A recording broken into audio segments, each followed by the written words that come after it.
कर दें चालू। हो जाऊं क्या शुरू? तुम कहोगे वही करना है। आज आया नहीं वो कलाकार आदमी एक ही तो है क्लास में। है आया नहीं।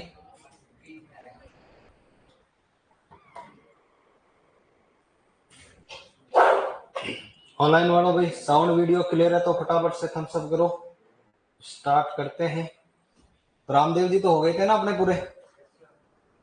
रामदेव जी की समाधि कहाँ पर है? उड़ीसा में। तो जम्मू कश्मीर में क्या है? जन्म हुआ था कब ली रामदेव जी ने समाधि? कब सन? कब? 1458। हाँ 1458 में समाधि है, ध्यान रखिए ये पूछा जा सकता है। और मंदिर किसने बनवाया था? कहाँ पर बनवाया था? रुणेचा में बनवाया था। और रुणेचा में जो मेला लगता है कब लगता है?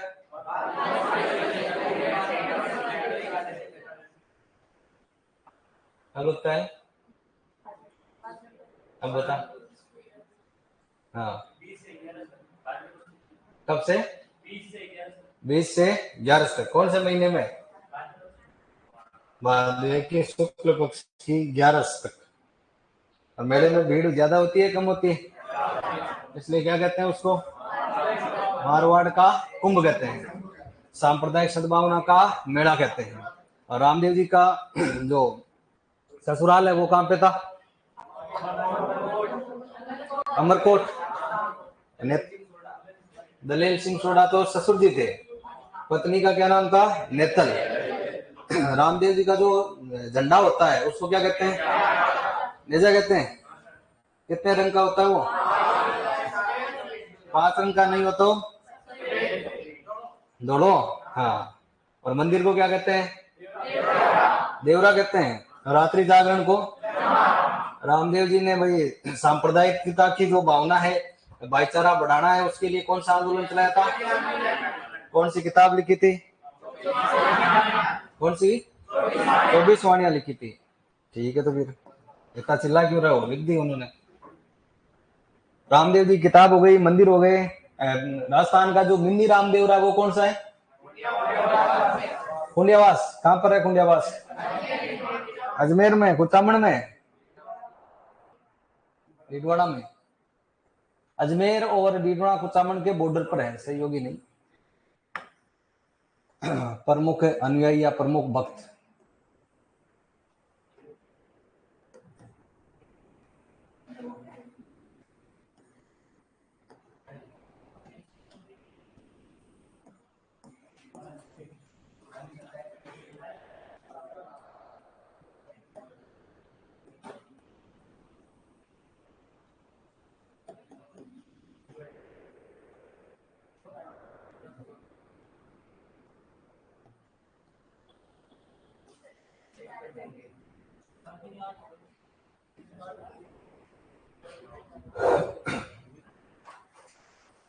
मंदिरों में एक मंदिर मसूरिया वाला लिख लिया था क्या? उसमें लिखवा दिया है आपको? लिखवा दिया ना, वो आश्रम था बालीनाथ जी का वहां पर।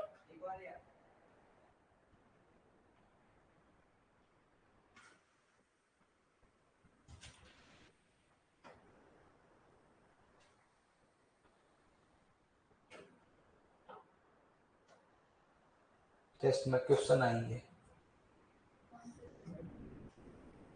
पूछ रहा है टेस्ट में क्या आएगा, तो क्वेश्चन ही आएगा। आएगा, आंसर भी आएगा। पधारो, क्वेश्चन भी आएगा और आंसर भी आएगा।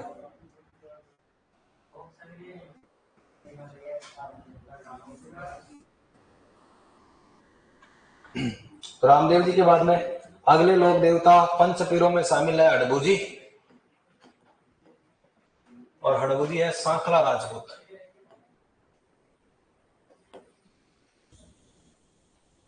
हड़बूजी सांखला।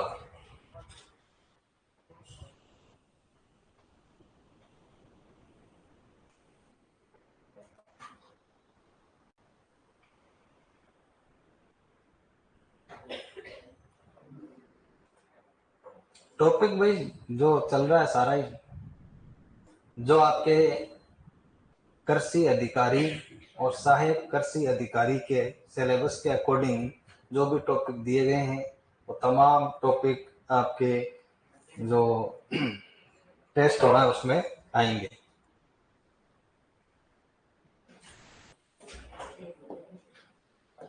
तो हड़बू जी के आधार कार्ड की बात करें तो इनका जो जन्म है, इनका जन्म हुआ बुंडेल, बुंडेल गांव है नागौर जिले में। इनके पिता का नाम है महराज सांकला, इनकी माता का नाम है सौभाग्य देवी,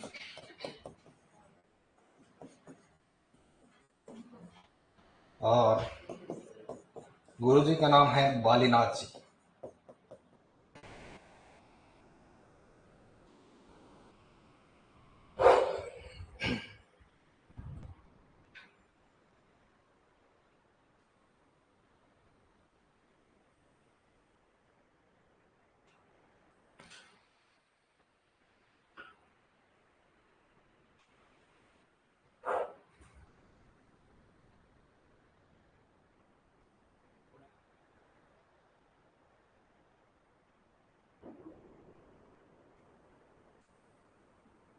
ये जो हड़बू जी है रामदेव जी के मौसेरे भाई थे।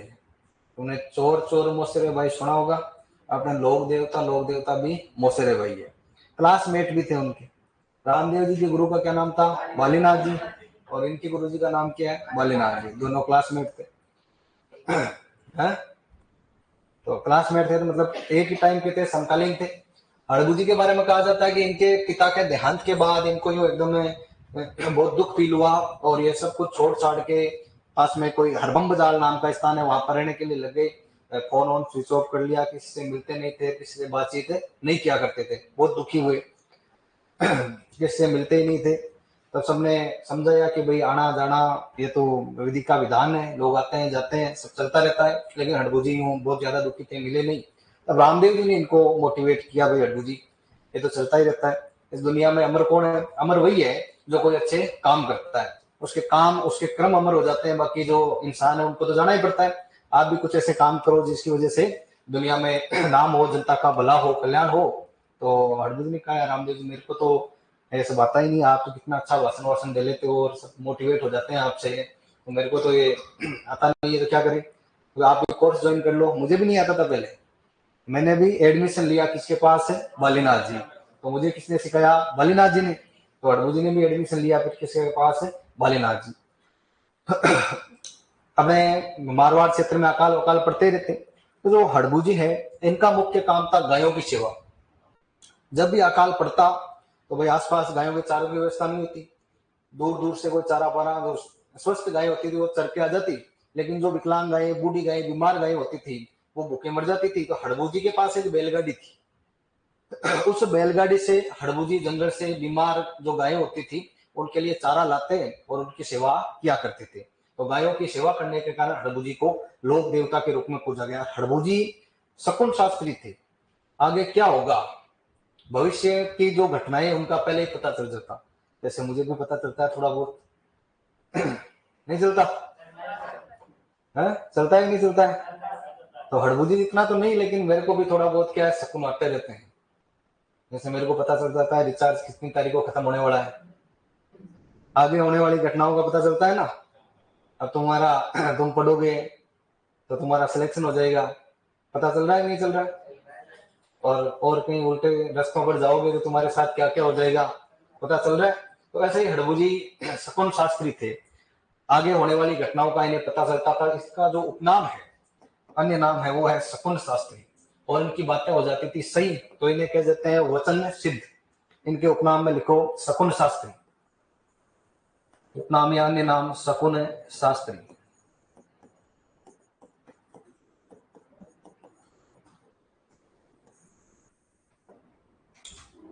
इनका जो वाहन है, हड़बू जी तो क्या है बैलगाड़ी रखते थे और उस बैलगाड़ी का नाम था सिया। लेकिन अपन ने उस सिया को क्या बना दिया? सियार। किताबों में जहां भी हो ये नाम बिगाड़ने में तो अपने थोड़े से एक्स्ट्रा बोलने की आदत होती है ना। जी हाँ, यस, जी हाँ, इनको नाम है पप्पू है तो इनको नाम होगा पप्पूड़ी जैसे हैं। रमेश है तो रमेशो है कौन।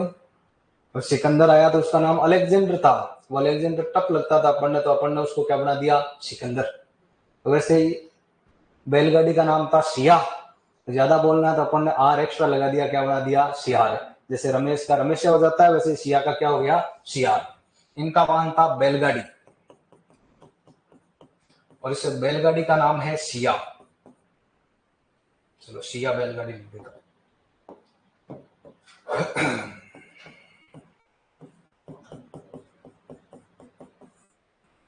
और ये सिया बैलगाड़ी आजकल ट्रेंड चल रही है किस नाम से, सियार नाम से।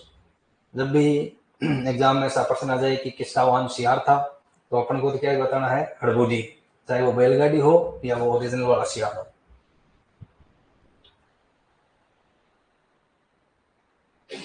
तो इसके लिए तो तू ही आरपीएससी से जाके लड़, मैं तो क्या ही कर सकता हूँ। एक बालक कह रहा है कि सर एओ के अंदर है क्वालिफिकेशन है एमएससी एग्रीकल्चर क्यों मांगते हैं, बीए वालों को क्यों नहीं फॉर्म भरवाते हैं, बीए वाले भी होने चाहिए ना उसमें। आरएस जैसे एग्जाम में जब क्वालिफिकेशन है बीए, तो एओ में क्यों नहीं है वो। तो इसमें तो मैं क्या ही कर सकता हूँ। तो इसके लिए संघर्ष कर और करवा ये चेंज, बाद में हो जाए तब बता देना मेरे को। ऐसे ऐसे तो कल को कह देगा सर डॉक्टर एमबीबीएस ही क्यों बनते हैं, जब बड़े बड़े ये जो डॉक्टरों को हैंडल करने वाले कलेक्टर होते हैं वो बीए वाले कलेक्टर बन सकते हैं, तो डॉक्टर का एमबीबीएस की क्या जरूरत है। बीए वालों को बना दो, दो को चौका छुरा दे दो, चीर फाड़ कर देंगे। काटने पीटने के लिए तो कम से कम दूसरों को ले लो, सिलने के लिए फिर एमबीबीएस बुला लेना हो तो क्या। तो जिससे जिसकी योग्यता है, बढ़ाने वाले जो है उसके लिए उनसे बात की जाए। और एओ में सिलेबस में जो चीजें आ रही है उनमें आपको कोई दिक्कत आ रही है तब उसके रिगार्डिंग मेरे से बात की जाए। लिख लिया यहाँ तक। तो हड़बुजी हरबम्ब जाल नाम के स्थान पर तपस्या करते हैं, फिर आगे। हाँ तो वो तो उसको पता होगा ना, तभी तो ये उसने बेस ले रखा है। वो एग्रीकल्चर ऑफिसर है तो एग्रीकल्चर योग्यता होगी तभी तो इस बैच में जुड़ा है, नहीं तो फीस भी ठीक ठाक ही है। 199 वाला कोर्स तो अपना है नहीं कि कोई भी आ जाए, है ना। तो फीस दे के जुड़ा है तो इसको पता ही होगा। ये तो मेरे को पूछ रहा है, ये सोच रहा है कि मैं हूँ मुख्यमंत्री तो अभी मैं साइन कर दूंगा। हाँ बिल्कुल बात सही है कि जब आरएस में बीए वाले हो सकते हैं तो एओ में क्यों नहीं हो सकते, कर दो। मेरी तरफ से तो सारे आ जाओ, 12वीं पास ही आ जाओ, मेरे लिए तो सब बराबर हो तुम। है नहीं हो, 12वीं पास के बराबर नहीं हो, सब बराबर हो, टापर सारे बराबर ही हो। 12वीं पास थोड़ा हमारे लिए तो बराबर है, ग्रेजुएट है वो भी बराबर है, पोस्ट ग्रेजुएट है वो भी बराबर है। हाँ, बुजुर्ग भी हमारे तो सम्मानीय हैं, युवा भी सम्मानीय है, बालक भी सम्मानीय है, कोई भी हो सबके लिए दरवाजे खुले हैं।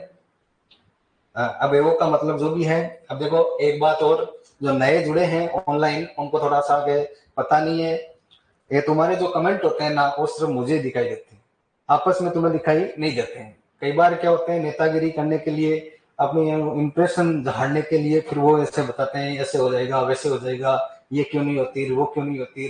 तो तुम्हारे कमेंट और किसी को नहीं दिखते, मेरे को दिखते हैं, इसलिए अपनी एनर्जी वेस्ट मत किया करो। कोई तुम्हारा यूं नहीं कि कमेंट की वजह से तुमसे प्रभावित हो जाएगा, मैं ही होऊंगा जो होना है नाराज राजी, कोई कहीं भी नहीं होने वाला।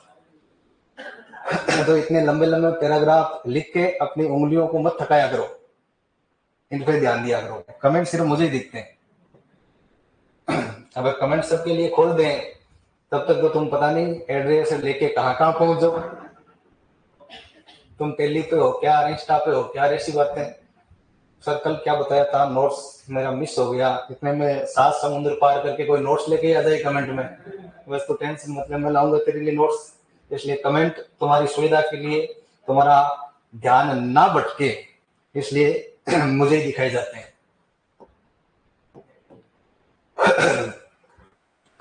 हड़बू जी रामदेव जी के समकालीन थे, ऐसा माना जाता है, ऐसी कहानियां है कि जो रामदेव जी है जब उन्होंने समाधि ली उससे पहले हड़बू जी को 2 चमत्कारिक वस्तुएं भेंट की थी। एक बर्तन दिया था, बर्तन का नाम था रतन कटोरा, और एक छड़ी दी थी, उस छड़ी को कहते हैं सोहन चिटिया। दोनों चमत्कारिक वस्तुएं थी। जो कटोरा था उससे कोई भी वस्तु, मान लो कि एक बोरी में अनाज है, उस कटोरे से कितना ही अनाज बांट तो वो बोरी खाली नहीं होती थी। और जो छड़ी थी ना, वो सकला का बूम बूम वाली पेंसिल थी, उस पर कुछ ही कर दो वो बन जाता था। मान लो कि जंगल में गए, घास नहीं है, सूखी घास है, तो उसको टच किया, वो घास कैसी हो जाती थी, हरी। उन दोनों चमत्कारिक वस्तुओं से फिर जन कल्याण का काम करते थे हड़बू जी। लिखे रामदेव जी ने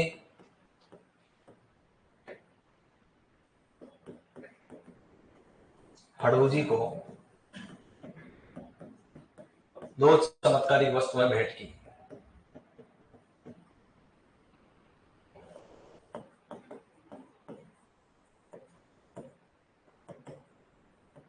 और दो वस्तुएं हैं आपकी, एक तो रतन कटोरा,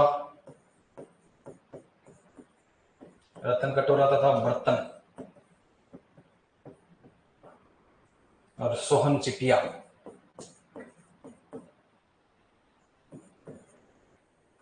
ये थी एक छड़ी। ये चिटिया में मात्रा थोड़ी ढंग से लगा लेना, नहीं तो सोहन बुरा मान जाएगा।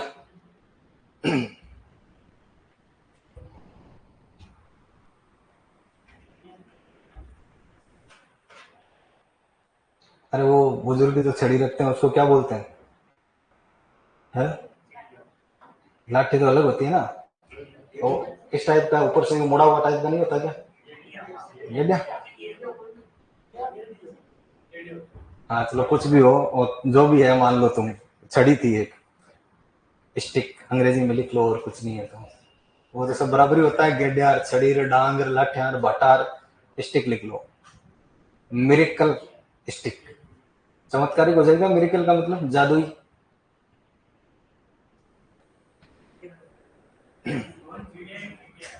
हाँ ये चिटिया ही है, तो चीज का कुछ और मत करना। कॉपी कभी सोन नाम के आदमी को दे देगा तो वो बुरा मान जाएगा, फिर मेरे बारे में कैसे लिख रखा है तुमने। लिख लिया है, दो तो नाम लिखने। फिर हड़बुदी का जो मुख्य मंदिर है भुंडेल में नहीं है, बैंकटी गांव में बना हुआ है। मारवाड़ के एक राजा हुए राव जोधा, सुना होगा तुमने नाम। राव जोधा के पिता का नाम था रणमल राठौड़। मेवाड़ इतिहास जब अपन पढ़ेंगे तो रणमल राठौड़ के एक बहन थी हंसाबाई। हंसाबाई जब बड़ी हुई तो इन हंसाबाई का विवाह करना था, तो इनकी जो सगाई है वो रणमल करना चाह रहा था मेवाड़ के राणा लाखा। लाखा के एक पुत्र था जिसका नाम था चूड़ा। कुंवर चूड़ा के साथ में इसका विवाह करना चाह रहा था। तो यहां से हंसाबाई के विवाह का जो नारियल है, पहले क्या होता था, सगाई करने के लिए नारियल लेके जाया करते थे, ठीक है, आज भी जाते होंगे कहीं ना कहीं। तो हंसाबाई के लिए हंसाबाई का नारियल किसके साथ भेजा जाना था? चूड़ा। तो यहाँ से जो पंडित जी वगैरह गए, वो जब दरबार में पहुंचे, किसके दरबार में? लाखा के। तो वहां पर चूड़ा नहीं था। नारियल देखकर लाखा ने यूं ही मजाक मजाक में कह दिया, देखो भाई आज भी मैं इतना यंग हैंडसम कोल्ड बेसिंग लगता हूँ, आज भी मेरे लिए देखो क्या आ रहे हैं, रिश्ते आ रहे हैं। मेरे लिए किसने नारियल भेजा है? तब उन्हें पंडित जी वगैरह ने कहा कि महाराज नारियल तो आपके पुत्र चूड़ा के लिया है। तो दरबार वाले हंसे, देखो डोकरा मरने की उम्र में अभी भी सगाई की मन में आ रही है इसके। सारे के सारे उसमें हंसने लग गए। अब राजा को बोले तो क्या, ये बात पता चली चूड़ा को। चूड़ा को लगा यार पापा के अभी भी मन में है शादी की। तो उसने मैसेज करवाया कि भाई ये शादी मैं नहीं करूंगा, आप हंसाबाई की शादी किसके साथ करवा दो? लाखा। भाई लाखा के मन में लड्डू फूटा, तो कहा कि भाई पिताजी के साथ ही शादी कर दो। मेवाड़ के कुंवर ने कह दिया कि शादी तो किससे करो? मेरे पापा से। उधर मारवाड़ वाले कह रहे हैं कि शादी तो करेंगे हम आपसे। तो यार जोरदार बाप बेटे हो, बेटा कह रहा है बाप से शादी कर ले, बाप कह रहा है बेटे से शादी कर ले। अब बुढ़ापे में लाखा से तो ये शादी अपने बेटे की करे कौन? आज शादी करे कल विधवा हो जाए क्या पता। तो भाई शादी एक शर्त पर कर सकते हैं, अगर हंसाबाई का जो पुत्र है ना वो मेवाड़ का अगला राजा बने। अगला राजा कौन बनता था? ज्येष्ठ पुत्र बनता था। और लाखा का बड़ा पुत्र कौन है? चूड़ा। तो राजा कौन बनेगा? चुंडा। इधर मारवाड़ वालों ने शर्त रखी कि जो पुत्र होगा आगे चलकर इनके जो पुत्र हुआ उसका नाम था मोकल, कि अगर हमारे भानु को मेवाड़ का राजा बनाओ तब तो आप हंसाबाई की शादी किसके साथ करवा देंगे? हमें लाखा के साथ। तो भाई ऐसा तो कई इससे हो सकता है। चूड़ा को जब ये बात पता चली तो चूड़ा ने कहा कि भाई कोई बात नहीं, आप शादी करवा दो। दिक्कत यही तो आ रही है कि राजा मैं बन रहा हूं, तो मैं प्रतिज्ञा लेता हूं कि मैं जो मेवाड़ की राजगद्दी स्वीकार नहीं करूंगा, मैं राजा नहीं बनूंगा, मेरी जगह आप राजा किसको बना देना? हंसाबाई के पुत्र को। तो इसे चूड़ा ने अपने पिता की शादी के लिए, आजकल पिता को जो काम करने चाहिए वो काम कौन कर रहा था? बेटा। इसने अपने पिता की शादी के लिए प्रतिज्ञा ली कि मैं मेवाड़ का जो राज है वो त्याग देता हूं। ऐसी प्रतिज्ञा महाभारत के टाइम में जो भीष्म है उनका नाम था देवव्रत। देवव्रत को भी ऐसी कंडीशन का सामना करना पड़ा था। उनके पिता थे शांतनु। शांतनु को एक लड़की है वो पसंद आ गई थी, सत्यवती ऐसा कुछ नाम था, याद नहीं आ रहा एग्जैक्ट मेरे को। तो वही कंडीशन वहां पर बन गई थी। उस लड़की के पिता ने कहा कि भाई आपकी शादी इस लड़की के साथ एक ही कंडीशन पर कर सकते हैं, इसका जो पुत्र है वो अगला राजा बनना चाहिए। जबकि उनके भी बड़ा पुत्र था देवव्रत, जो राजगद्दी पर तो अधिकार है देवव्रत का। देवव्रत ने भी अपने पिता के विवाह के लिए राजगद्दी प्राप्त न करने की शपथ ली, लेकिन वो ज्यादा एडवांस था बुढ़ा। उसने कहा कि तू तो नहीं करेगा, लेकिन तेरे बेटे पोते कल को आ जाएंगे कि भाई राजगद्दी पर तो हमारा अधिकार था, हमें राजा बनाओ, कल को झगड़ेंगे। तो उसने दो प्रतिज्ञाएं ली कि भाई ना तो मैं शादी करूंगा और ना मैं राजगद्दी प्राप्त करूंगा। मैं शादी नहीं करूंगा तो मेरे बेटे पोते होंगे ही नहीं, तो आपकी बेटी का ही जो पुत्र होगा वही राज कर लेगा। दो बड़ी गंभीर प्रतिज्ञाएं ली, इस वजह से देवव्रत का नाम क्या हो गया? भीष्म। ऐसी ही दो में से वो महाभारत था, ये आजकल वाला भारत था, तो एक में काम चल जाए। इसने प्रतिज्ञा ली कि भाई मैं राजा नहीं बनूंगा, इसलिए मेवाड़ का या राजस्थान का भीष्म कहा जाता है किसको? चुंडा को। आगे बातें करें इनको लेकर। तो बता देते हैं कि दो प्रतिज्ञा ली, दो नहीं एक ली। इसने कहा शादी नहीं करूंगा, सॉरी राजा नहीं बनूंगा, शादियां तो जितनी हो सकती है उतनी करूंगा, दो होगी तो दो कर लूंगा, चार होगी तो चार कर लूंगा। चुंडा के वंशज चुंडावत कहलाते हैं। सलूम्बर वगैरह इनको ठिकाने मिले। आगे अपने हिस्ट्री में चुंडावतों के बारे में चर्चा करेंगे। मेवाड़ की जो सेना है उसमें सबसे आगे लड़ा करते थे चुंडावत। आगे लड़ने वाली सेना को कहते हैं हरावल, उस हरावल में चुनाव लड़ा करते थे। फिर हंसाबाई का पुत्र हो गया मोकल। मोकल छोटा बच्चा था, उसका शासन में सहयोग करने के लिए मेवाड़ में बुलाया जाता है इस रणमल को। रणमल आ गया मारवाड़ से मेवाड़, मोकल का हाथ बटाया करता, इसकी हेल्प किया करता। कुछ समय के बाद ये मोकल मर जाता है। मोकल के बाद में मेवाड़ इतिहास में और राजस्थान के इतिहास में जो राजस्थान की स्थापत्य कला का जनक है किसे कहा जाता है? महाराणा कुंभा। कुंभा राजा बना। कुंभा राजा बना तो कुंभा के सामने दो चैलेंज थे। एक तो मेवाड़ में ज्यादा ही पंचायती कर रहा था कौन? रणमल। भाई कुंभा के पापा का मामा था, तो आज उस समय सबसे ज्यादा वर्चस्व था इसका। एक इसके सामने टेंशन थी कि मोकल को जिसने मारा है, मोकल की हत्या हो गई थी, उस मोकल की हत्या का बदला लेना। ये दो काम इसके सामने मेन थे। पहले तो इसे रणमल की हेल्प से मोकल के जो हत्यारे हैं उनको मार दिया। फिर कुंभा ने सोचा कि अब रणमल को जब तक रास्ते से हटाएंगे नहीं ना, तब तक मेवाड़ वाले अपन को पूरा फुल प्लेस राजा स्वीकार नहीं करेंगे। ये रणमल क्या चाहता था कि मैं कुंभा को मारकर मेवाड़ का राजा बन जाऊं। इसकी एक दासी थी रणमल की, दासी का नाम था भारमल्ली। गर्लफ्रेंड थी इसकी, है ना। एक दिन बातों बातों में ये रणमल इस भारमल्ली को कहता है कि कोई बात का होगा, तो भारमल्ली का नहीं नहीं नहीं, ऐसा नहीं हो सकता, बाहर जाऊंगी तो कौन देख लेंगे? राजा जी देख लेंगे। कहा होगा फतेह सागर घूमने के लिए चलते हैं। तो भारमल ने कहा कौन देख लेगा? कुंभा। ये कुंभा क्या है, ज्यादा 3-5 करेगा तो ये तेरे कुंभा को सटा दूंगा मैं कभी। तो वो तो आपका पोता है, भांजा है कि कोई भांजा नहीं है, तेरे मेरे बीच में जो भी आएगा वो जाएगा। अब नशे नशे में वो बोल तो दिया, वैसे दूसरी बात थी। तो रणमल कह रहा था कि मेवाड़ का राजा मैं ही हूँ, मारवाड़ भी मेरा है और मेवाड़ भी मेरा है। कुंभा तो अपना ही आदमी, मैंने ही तो इसके पापा को साथ दिया, इसका हेल्प नहीं करे तो बच्चा है, और ज्यादा 3-5 करेगा तो कभी न कभी इसको भी सल्टा ही दूंगा। तो बारमल्ली को लगा यार ये आदमी है तो खतरनाक, सल्टा सकता है। तो बारमल्ली ने ये बात कुंभा की जो दादी है हंसा भाई उसको बता दी, और कुंभा को ये बात पता चल गई। तो कुंभा ने रणमल को मारने का प्लान बना लिया था। रणमल में बड़ा खतरनाक आदमी था, 7-8 फीट का था ही, बेड पर सोता था तो 2 फीट पैर बाहर ही लटकते थे इसके, इतना खतरनाक था। 2-4 को तो यूं भसीड़ दे देकर मार देता, गले लगाता तब मार लेता। तो डायरेक्ट इस रणमल को मारने की हिम्मत थी नहीं। तो क्या प्लान बनाया जाए, तो इस बारमल्ली को कहा, भाई बारमल्ली तुम मेवाड़ से ज्यादा प्यार करती है, रणमल से ज्यादा प्यार करती है? तो बारमल्ली ने कहा ज्यादा प्यार तो किससे करती हूँ मैं, मेवाड़, कुंभा से नहीं करती हूँ मैं, मेवाड़ से। देशभक्त थी ये, देशभक्ति। मेवाड़ रियासत से भी अपने राजा है, राजा जो कहेंगे वो अपन कर देंगे। तो आगे रणमल को मारना है तो कैसे? तो एक दिन कुंभा ने बुलाया इसको, क्या तुम रणमल क्या क्या करते हो बता? तो कुछ ही नहीं करते हम तो। कुछ नहीं, बैठ के बातचीत कर लेते हैं थोड़ी बहुत। नहीं नहीं, और क्या करती है बता? बैठे रहते हैं, वीडियो देख लेते हैं और डांस देख लेते हैं, यही चलता है। और क्या वो रणमल डांस देखते हैं तो मैं उसके लिए पैक बनाती हूँ। पैक बनाती है तो बस हो गया काम। तो जो पैक बनाए ना तो उसको 2-4 पैक ज्यादा दे देना। तो बारमल्ली और रणमल जब बैठे तो रणमल ने 2-4 पैक लिए, माहौल बना। इतने में बारमल्ली के लो, एक मेरे नाम का, एक इसके नाम का, एक अपनी पहली मुलाकात के नाम का, यूं कर करके शराब इसको ज्यादा पिला दी। और कुंभा ने, मेवाड़ी सरदारों ने मार दिया किसको, रणमल को। राठौर था रणमल, इसके पुत्र का नाम था जोधा।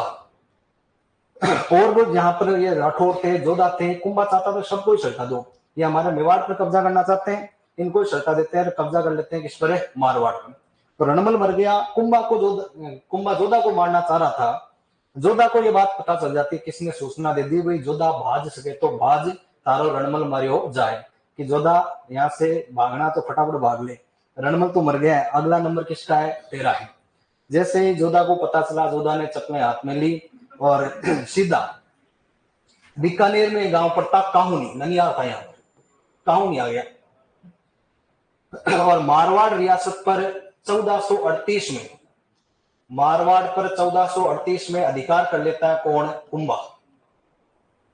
अब जो राज रणमल का था, जहां का राजा रणमल था, उसके बाद में राजा का बनना था जोधा। अब जोधा का जो रियासत है उस पर राज कौन कर रहा है, कुंभा। जोधा हो गया बेरोजगार, इधर उधर भटक रहा और प्रयास कर रहा वापस किसको जीतने का, मारवाड़ का। कई उसने छोटे मोटे युद्ध किए, लड़ाइयां लड़ी, संघर्ष करता, लेकिन उसका कोई परिणाम नहीं निकल रहा था, वो जीत नहीं पा रहा था। उस समय मारवाड़ की राजधानी कौन सी हुआ करती थी, मंडोर। जोधपुर नहीं थी क्या? तो जोधा की तो बात कर रहे हैं अपन, जोधा कहाँ है, काहुनी। हाँ, कब बसाया था, 1459 में बसाया था। कौन सा किला बनाया था, मेहरानगढ़। तो इससे पहले मंडोर, मंडोर पर अधिकार कर लेता कुंभा। जोधा वापस मंडोर जीतने की प्रयास कर रहा था, कंटिन्यू संघर्ष कर रहा था, लेकिन जीत नहीं पा रहा था, बार बार आक्रमण करता, हार जाता। ये बात चली 1453 तक। हिस्ट्री में आगे डिटेल में इन पर चर्चा करेंगे था। तो जोधा को पता चला, किसने सलाह दी कि यहाँ पर पास में कौन रहते हैं, हड़बूजी, शकुन शास्त्री है। हड़बूजी को पता चलता आगे क्या होने वाला है, तो तुम हड़बूजी से जाकर मुलाकात कर। जोधा गया हड़बूजी के पास, हड़बूजी को कहता है महाराज थोड़ा हमारा ही सुगंध देखो, मंडोर वापस मिलेगा, यूं ही मैं झूठे ही कोशिश कर रहा हूँ, नहीं मिले तो कोई दूसरा मैं फॉर्म लगाऊं, मैं ये एक ही एक एग्जाम की तैयारी बार बार क्यों करूं। अब कोई सुपरवाइजर की बार बार तैयारी करता है, नंबर नहीं आते, वो सोचने सीटी की दे लूं। इसी तरह उन्होंने पूछा भाई कुछ होना जाना है कि ऐसे ही मैं मेहनत कर रहा हूँ। तो हड़बूजी ने कहा कि भाई जोधा बिल्कुल तेरे नसीब में मारवाड़ का राज है, तुझे मारवाड़ प्राप्त हो जाएगा। इन्होंने अपने कुछ सहयोगी भेजे और हड़बूजी ने कटार, तलवार होती है, वो जोधा को भेंट की और कहा कि बहुत जल्द बिना ज्यादा युद्ध किए तुम्हें मंडोर वापस प्राप्त हो जाएगा। तो आपको पूछेगा कि जोधा को मारवाड़ विजय का आशीर्वाद किसने दिया, हड़बूजी ने, या राव जोधा के समकालीन लोक देवता कौन है, तो हड़बूजी है। इसके आशीर्वाद से प्राप्त किया तो करणी माता और हड़बूजी के आशीर्वाद से जोधा ने मारवाड़ प्राप्त किया था। फिर आगे चलकर संधि हो जाती है मेवाड़ और मारवाड़ के बीच में, आवल बावल की संधि 1453 में। 1453 में मंडोर पर वापस अधिकार हो जाता है राव जोधा का। तो अपन को यहाँ से इतनी बात ध्यान रखनी है कि जोधा को राजा बनने का, मारवाड़ प्राप्ति का या मंडोर विजय का आशीर्वाद किस लोक देवता ने दिया था, हड़बूजी ने दिया। जोधा राजा बन गया। आवल बावल की संधि का नाम, आवल बावल की संधि क्यों है पता है? मेवाड़ की तरफ तो है आंवले, मारवाड़ की तरफ है बवड़िए। तो जिधर जिधर आंवले हैं वो तो मेवाड़, जिधर बवड़ है वो क्या है? मारवाड़। तो उनको सीमा माना गया, इसलिए आवल बावड़ की संधि उसको कहते हैं।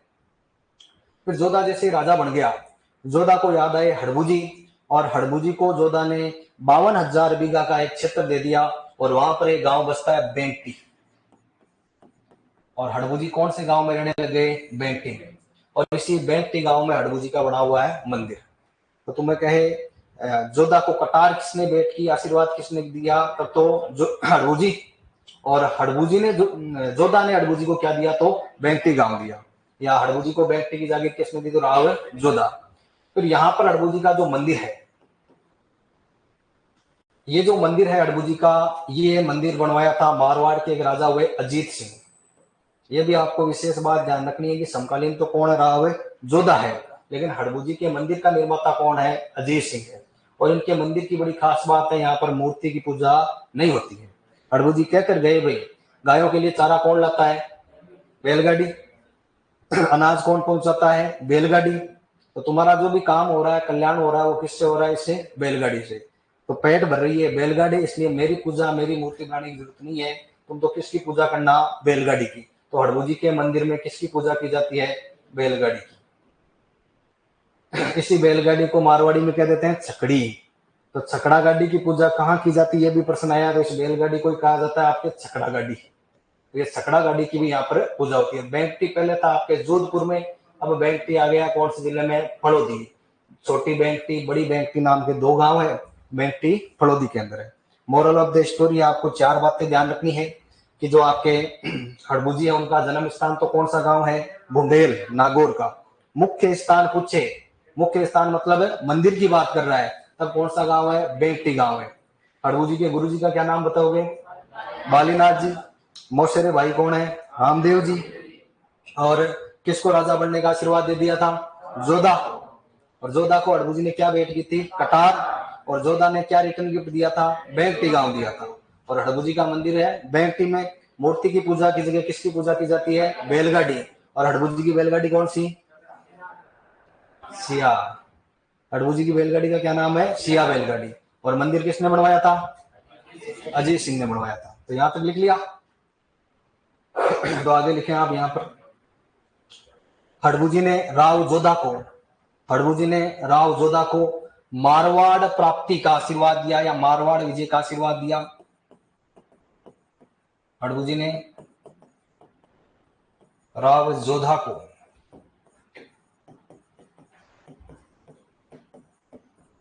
मारवाड़ प्राप्ति या मारवाड़ विजय का आशीर्वाद दिया। आशीर्वाद दिया, भविष्यवाणी की, ऐसा कुछ भी आ सकता है। दिया हुआ है कटार भेंट की।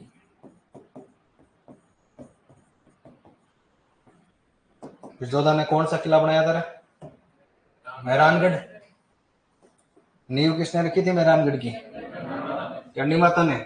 और जोधा ने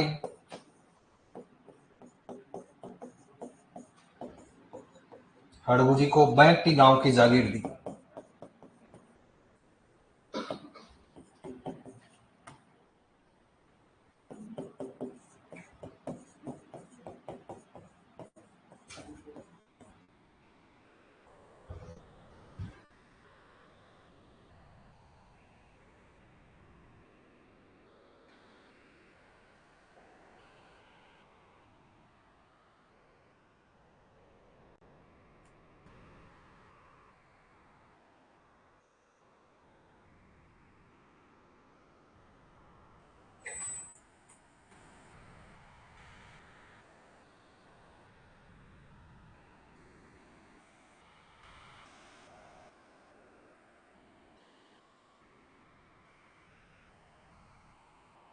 लिख लिया।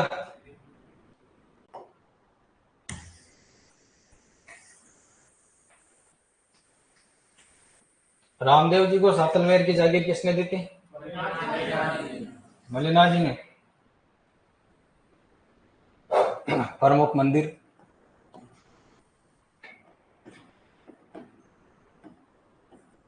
बैंटी फड़ोदी।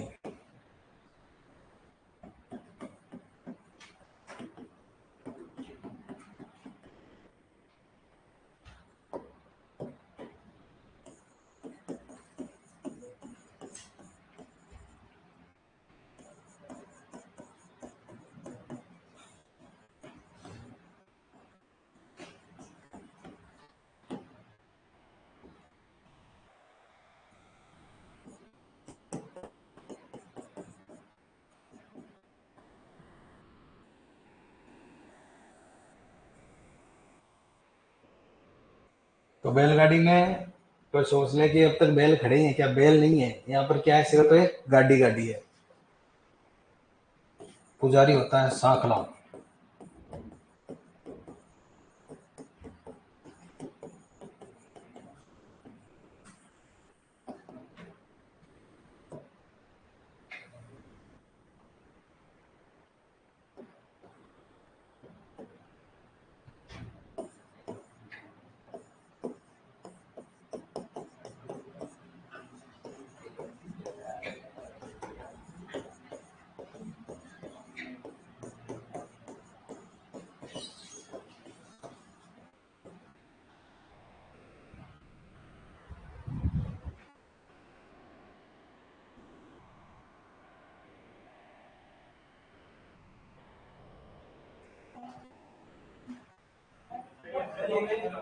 हरभंब झाड़। हर भय भालू वाला, भंब, हरभंब झाड़।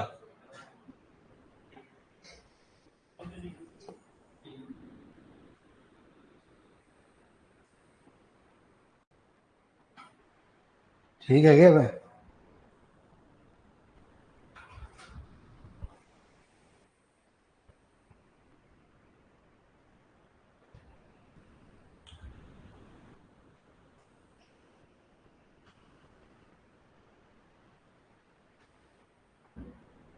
लिख लिया?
लिखे। रामदेव जी ने अपने ग्रंथ 24 वाणियों में ये बात लिखी है। रामदेव जी से जब समाधि ले रहे थे ना रामदेव जी, तो पूछा कि बाबा अब हमारा क्या होगा, अब हमारे डाउट कौन क्लियर करेगा? तो टेंशन मत लो, अब तुम्हारे डाउट कौन क्लियर करेंगे? हड़बू जी। हड़बू जी कहाँ पर है? तो रामदेव जी ने कहा कि हड़बू जी हरदम हाजिर गांव बेंटी माई, दूजी देह मारी ही जानो, हाँ मोशी जाया भाई। ये हड़बू जी एनी टाइम बैंक टीम में मिलेंगे तुमको। उनका डाउट काउंटर कहाँ लगता है? Bank team. टेंशन मत लो, सेम टू सेम डिक्टो नोट्स है, सारी पढ़ाई एक ही की है, और मेरे मोसेरे भाई हो रहे हैं। तो मोशी जाया भाई का मतलब है मोसेरे भाई है। ये बात की है रामदेव जी ने।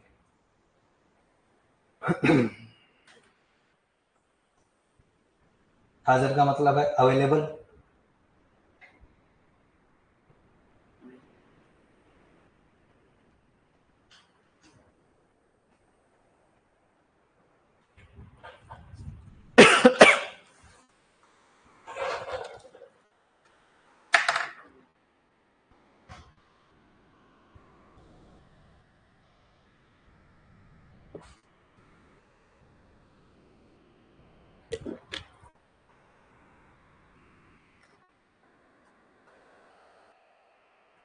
हो गए 500 पीर अपने। कौन रह गया? मैं आज ही रह गए। कौन कौन से 500 पीर है अपने? 5 पीर कौन कौन से हैं? गोगा जी है, बाबू जी हो गए, मैया जी बाकी है, गोगा जी हो गए, रामदेव जी भी हो गए, अड़बू जी भी हो ही गए। मैया जी मांगलिया, अगला लगाओ। मैया जी मांगलिया।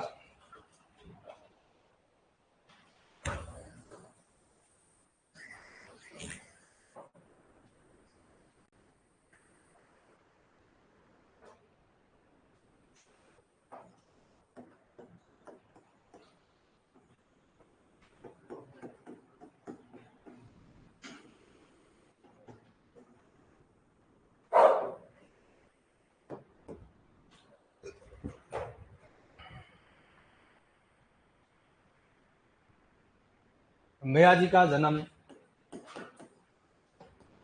तापू गांव में हुआ।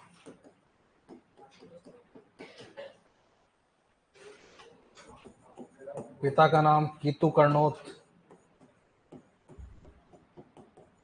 या किल्लू जी। माता का नाम है मायड़ दे।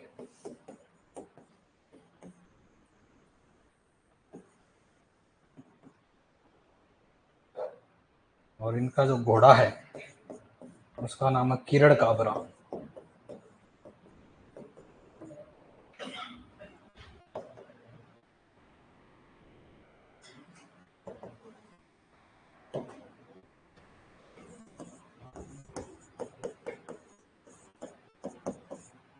उपनाम है उज्जवल क्षत्रिय, मतलब उज्जवल क्षत्रिय, ऐसा क्षत्रिय जिसके जीवन पर कोई दाग नहीं है।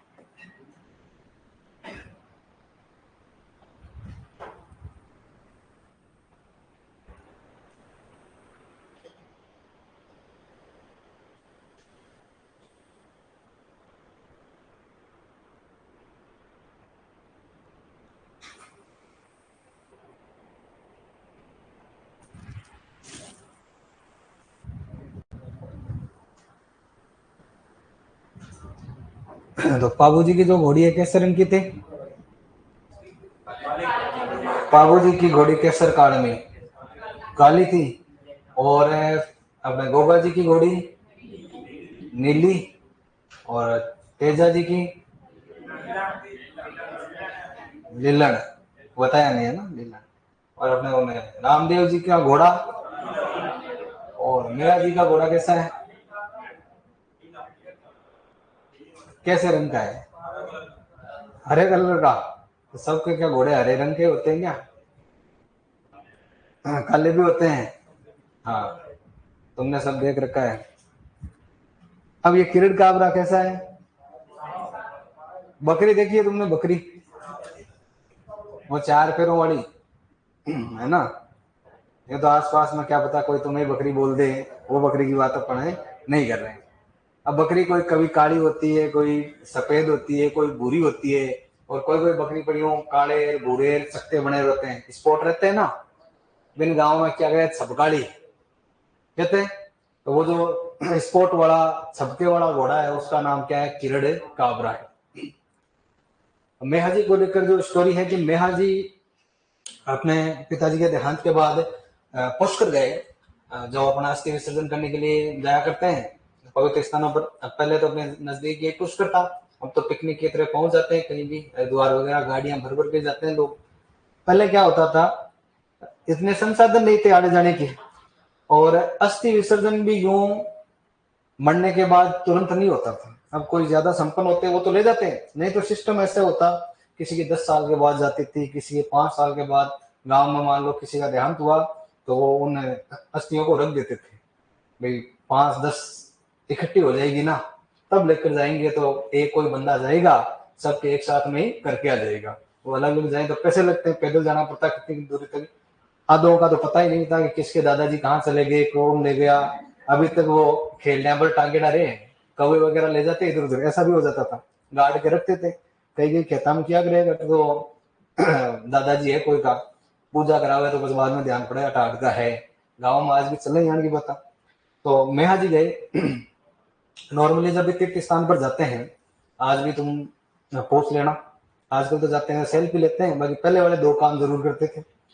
एक तो धर्म भाई या धर्म बहन बना के आते थे। यस सर, तो भी बना रहेगी तो सेल्फी ले पाई गई बोली। और एक कोई चीज छोड़ रहा था, पता नहीं दादी जी ने परदादी जी ने यू पूछो कि या मान लो एग्जाम्पल के लिए गोभी की सब्जी दादी, तो दादी कही कि मैं पहले तो खाती, अब कौन खाऊं। क्यों भाई दादी पहले खाती है, क्यों कौन खावे। अरे मैं गई थी वहां पर, छोड़ के आ गई वहां पर। बैंगन की सब्जी पहले खाती थी, अब नहीं खाती। वैसे कोई भी अपने यूं कोई फेवरेट चीज या वहां पर त्याग करके आते हैं, या धर्म भाई और धर्म बहन बना के आते हैं। तो यहाँ मेहा जी ने अपनी धर्म बहन बनाया था। पुष्कर में एक गुर्जर जाति की महिला थी जिसका नाम था पन्ना गुजरी। ये मेहा जी की क्या थी, धर्म बहन थी। धर्म बहन बनाया, चौड़ी ओढ़ाई और कहा कि कोई भी दिक्कत हो तो एड्रेस है अपना, कोई समस्या हो तो आ जाना, आप याद कर लेना मेरे को। तो बाकी सब ठीक ठाक चलता रहा।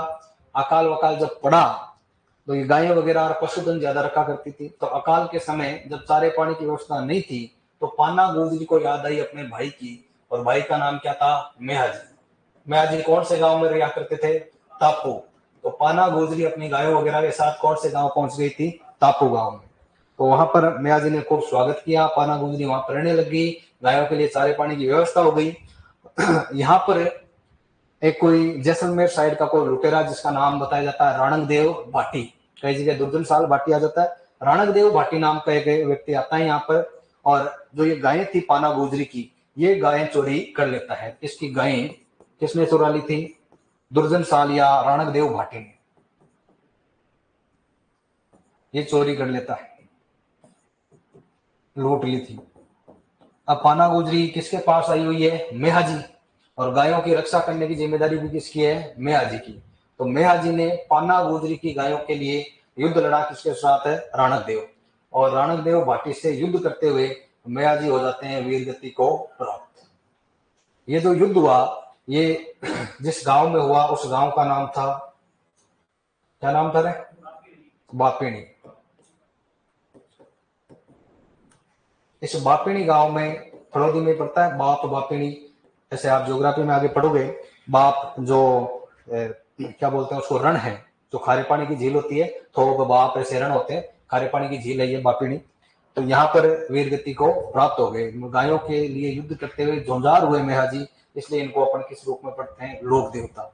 इनका मंदिर भी कहाँ पर बना हुआ है, बापिणी गांव में। जन्म स्थान तो कौन सा है, तापू गांव, और मंदिर कहाँ बना हुआ है, बापिणी में। बापिणी में जो इनका मुख्य मंदिर है, वहां पर मेला लगा करता है जन्माष्टमी को।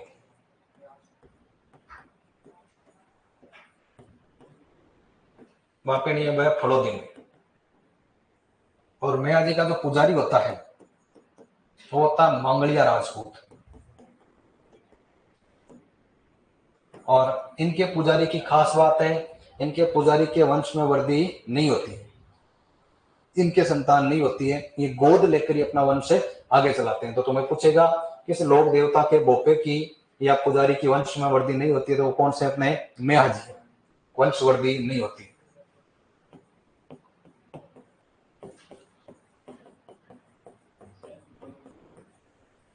और बापिनी में जो मेला लगता है कृष्ण जन्माष्टमी को लगता है, भाद्रपद कृष्ण अष्टमी को।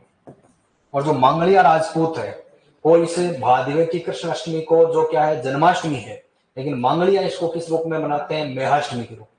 तो मेहाष्टमी जन्माष्टमी है, बाकी सब तो अपन जन्माष्टमी मनाते हैं, और मांगलिया इसको किस रूप में मनाएंगे, मेहाष्टमी। ये मेहा जी का बर्थडे है, इसको मेहाष्टमी कहा जाता है। लिखें, ये लिखो, मेहा जी में आगे धर्म बहन पाना गोदरी, धर्म बहन पाना गुजरी।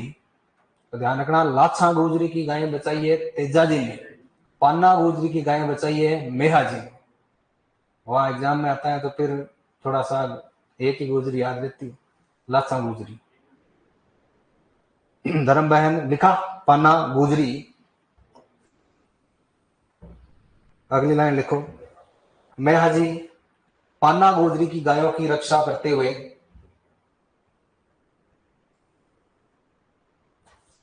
मैं हाजी पाना गुजरी की गायों की रक्षा करते हुए वीर गति को प्राप्त हुए।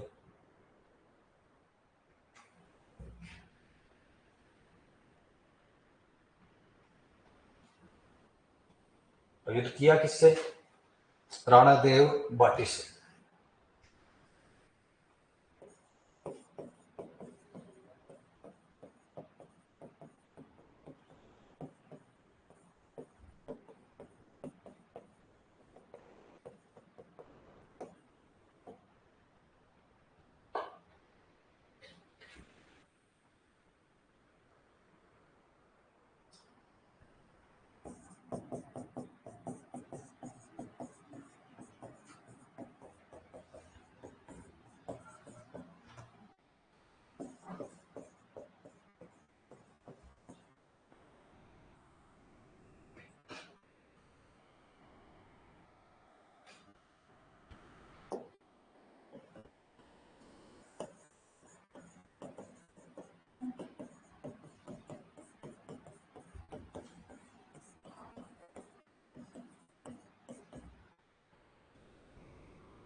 हो गया? तो लिख लो मंदिर।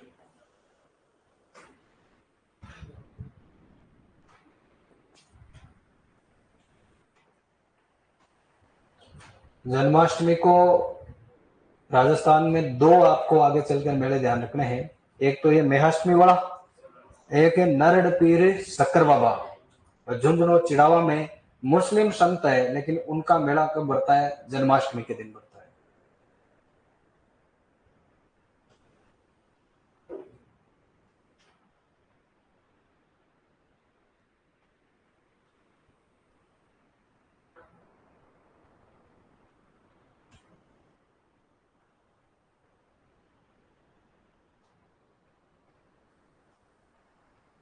अब गाइड वगैरह और भी कई बुक वगैरह में आपको कुछ जानकारियां अलग मिलेगी इसको लेकर कि मेहाजी सांखला थे। कई जगह लिखा हुआ मिलेगा हड़बू जी के पिता जो मेहाजी है, मेहराज लिखा है ना, वही लोक देवता कौन है? मेहाजी है। जबकि मेहाजी सांखला नहीं है, मेहाजी गहलोत राजपूत है। टोड भी लिख के गया, टोड ने जो सुना देखा लिख दिया कि जो मेहाजी सांखला थे और इनका पालन पोषण ननियाल में हुआ। ननियाल इनका किनके यहाँ था? मंगलिया राजपूतों के यहाँ। ननियाल में पालन होने की वजह से इनका नाम क्या हो गया? मेहाजी मंगलिया। ऐसा होता है क्या? कोई टाबर आपने नांदीराम रेबल आ जाओ तो गोत्र चेंज हो जाए? अपने यहाँ तो शादी के बाद महिलाओं के गोत्र भी चेंज नहीं हुआ करते हैं, सह में गोत्र रहता है। जैसे अपन ने इतिहास में आगे पढ़ेंगे हाड़ी रानी, तो उसका ससुराल तो जैसे मेवाड़ में राणा सांगा की पत्नी है हाड़ी रानी, क्या नाम था? कर्मावती। उसको अपन ने हाड़ी रानी नाम से पढ़ा ना। तो कर्मावती हाड़ा चौहानों की बेटी थी, शादी हुई सिसोदियों के यहाँ, लेकिन उसका नाम क्या देखने को मिलता है? हाड़ी रानी। एक हाड़ी रानी सले कंवर जिसने सर काट के दे दिया था, रतन सिंह चुंडावत की पत्नी थी, लेकिन उसका नाम क्या देखने को मिलता है? हाड़ी रानी। तो ब्याह बाद में लुगाया कोई सरनेम चेंज बन करे आपने तो टाबर आपको थोड़ी करे। फिर भी बाई चांस तुम्हें ऐसा कोई इंफॉर्मेशन कहीं मिले तो ये पूरा एकदम पुख्ता है, 100% सत्य है। शोध की जरूरत है, चीजें चल रही है, सुधार कार्य चल रहे हैं। और माध्यमिक शिक्षा बोर्ड 10th की किताब में भी ये बात लिखी हुई है कि टॉड ने ये कहा था, जबकि वो बात वहां गलत है। नोट डाल के लिख लो ये बात एक।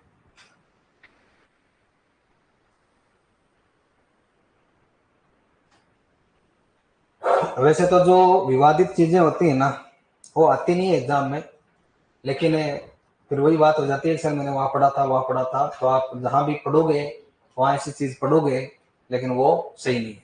ये सही है, लिखो नोट में। Colonel James Tod, colonel James Tod के अनुसार मेहाजी सांखला राजपूत थे। तो इनका पालन पोषण ननियाल, पालन पोषण ननियाल में मांगलिया राजपूतों के यहां हुआ।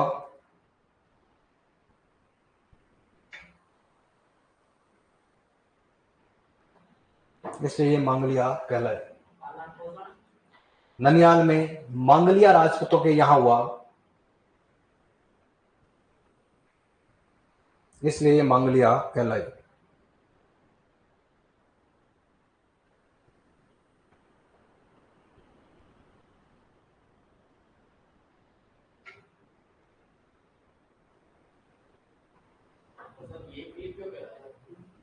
क्या मुस्लिम मानते हैं इनको, इसलिए आसपास के लोगों में मान्यता है। वैसे तो हड़बूजी का है, मैंने तुम्हें नहीं बताया ना। जो अनाज बांटते थे तो वो जाति देख के नहीं बांटते थे, सबको बांटते थे। गाय कोई सी भी हो, सबके लिए चारा लाते थे। और सबसे बड़ी बात, उस समय जब कन्यावध का दौर था और कन्यावध रोकने का प्रयास हड़बूजी ने बहुत जोरदार तरीके से किया। लंबी चौड़ी कहानियां हो जाती है फिर। तो जो पंच पी रही अपने हो गए कंप्लीट। अब आगे चलकर और भी खूब सारे लोक देवता है अपने, वन बाय वन सबके बारे में अपने पढ़ेंगे। उन पांचों पीरों को लेकर सारी बातें भाई क्लियर है, मामला सेट है। तो ऑनलाइन वालों तुम तो थम्स अप करो। और आपके कोई डाउट वगैरह है क्या किसी के कुछ?